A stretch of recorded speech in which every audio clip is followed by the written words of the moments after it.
హైదరాబాద్ అంబర్పేటలోని బతుకమ్మ కుంట దగ్గర పండుగ వాతావరణం ఏర్పడింది. ఆక్రమణల కబంధ హస్తాలను తెంచి చెరువుగా మలిచిన తీరును చూసి చిన్నారులు మురిసిపోయారు.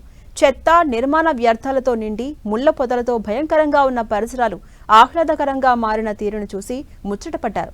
బతుకమ్మ కుంటకు ప్రాణం పోసిన హైడ్రాకు ధన్యవాదాలు. హైడ్రాతోనే భవిష్యత్, చెరువులను రక్షించి పర్యావరణాన్ని కాపాడి మా భవిష్యత్తుకు బాటలు వేస్తున్న హైడ్రాకు కృతజ్ఞతలు.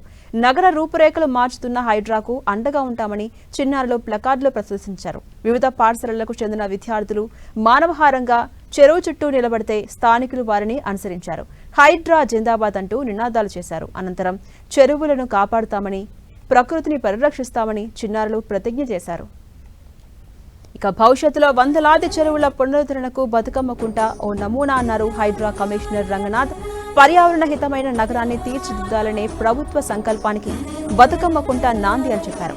మరోవైపు 4 నెలల్లో చెరువు ఓ రికార్డ్ అన్నారు హైదరాబాద్ కలెక్టరేట్ శ్రీమతి హరిచందన.